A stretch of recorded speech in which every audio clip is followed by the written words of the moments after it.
On refait la semaine économique en compagnie de Philippe Wechter. Bonjour Philippe. Bonjour Fabrice. Chef économiste chez Natixis. On démarre avec cette nouvelle qui vient de tomber, on s'en doutait un petit peu. L'INSEE confirme la reprise de l'économie française. Ça y est, c'est le grand soir après 3 années un peu moroses.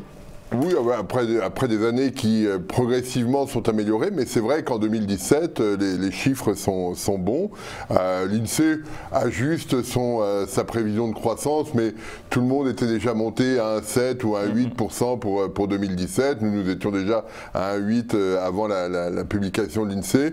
Donc on est sur une dynamique forte. Il y a de la croissance en zone euro, il y a une demande interne qui s'est raffermie très nettement en France, et donc on a tous les éléments pour avoir une reprise plus forte que ce qui était attendu dans la loi de finances, par exemple. Voilà, dans le détail, même l'industrie va profiter de cette demande, de cette reprise. La demande extérieure est forte et la construction également, puisqu'on a une hausse de la demande des ménages également. Oui, je pense que c'est le point qu'il faut souligner.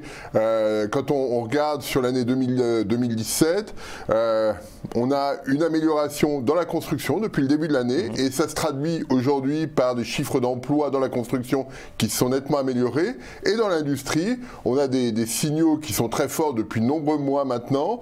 Et la conséquence, c'est que le marché du travail dans l'industrie s'est stabilisé. On a eu pendant très longtemps des chutes de l'emploi dans l'industrie. C'est terminé. Et ça, c'est une très bonne nouvelle. Ça veut dire que globalement, cette plaie un peu ouverte de l'économie française est en train de se suturer. Ça ne veut pas dire que tout va repartir du feu de Dieu, mais on a une situation qui se stabilise, et les indicateurs publiés par l'INSEE sur le moral des chefs d'entreprise dans le secteur industriel est au beau fixe. Juste un chiffre, quand on interroge des chefs d'entreprise du secteur industriel, leur perception de l'environnement global n'a pas été, en septembre 2017, aussi fort depuis octobre 2000. Donc il y a un vrai changement de régime, un vrai changement dans la perception de l'environnement, et ça, pour l'investissement et pour l'emploi, c'est quelque chose de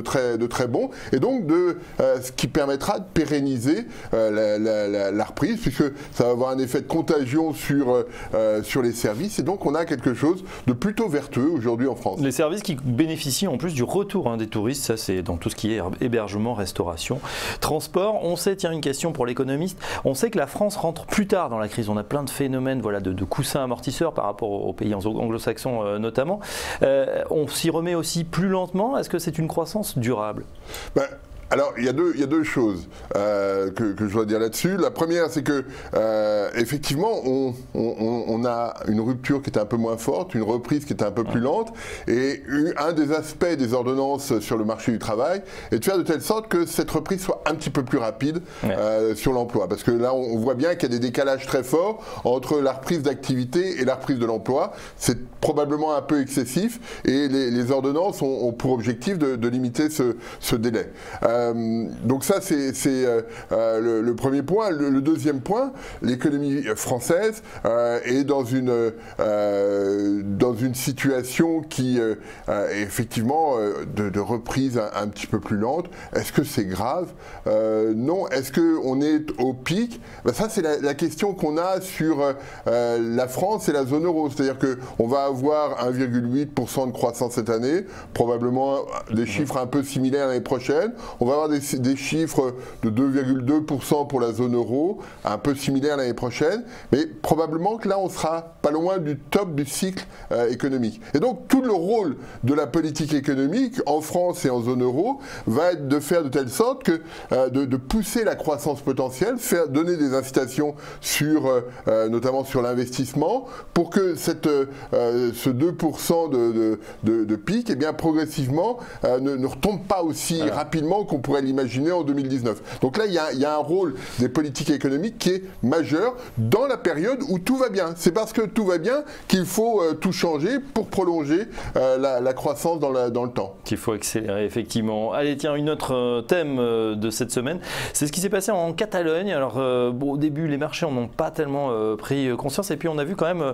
qu'il y avait des répercussions sur les taux, et puis plus récemment sur les banques en Catalogne qui changent qui ont décidé de changer de siège social.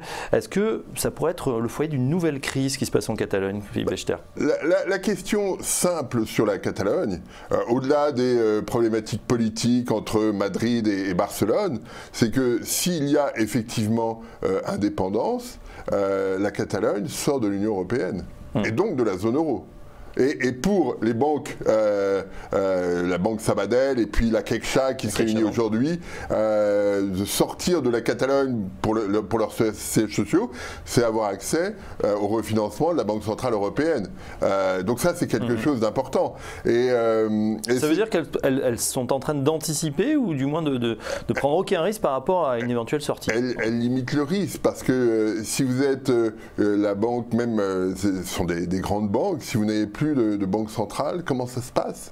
Quelle confiance vont faire les épargnants, les déposants dans votre banque? C'est quelque chose qui devient vite compliqué. Donc cet élément-là est clé. Et c'est vraiment la source de fragilité du mouvement, si je puis dire, c'est que s'il y a une sortie de l'Union européenne, la situation catalane devient complexe. Parce qu'à ce moment-là, la note de la dette catalane augmente de façon significative. Pour l'instant, la note catalane est arrimée à celle de l'Espagne. La prime de risque augmenterait et la dette publique catalane est très importante. Donc ça coûterait très cher. Et donc là, il y a une situation qui, économiquement, serait difficile à gérer. Ouais, effectivement, des problématiques financières. Et juste faire l'hypothèse, comme le font les Catalans, que l'Europe va réclamer leur maintien dans l'Union européenne, c'est un peu audacieux. Voilà, la crise en tout cas qui se poursuit, peu d'impact en tout cas sur les marchés européens, à part bien sûr le marché espagnol, l'IBEX 35 évidemment a été touché et les taux se sont tendus en zone périphérique. Philippe Bechster, vous restez avec nous, on fait une courte pause pour regarder ce qui se passe du côté des marchés, l'ouverture à la Bourse de Paris en direct dans une seconde, c'est le ChronoCAC.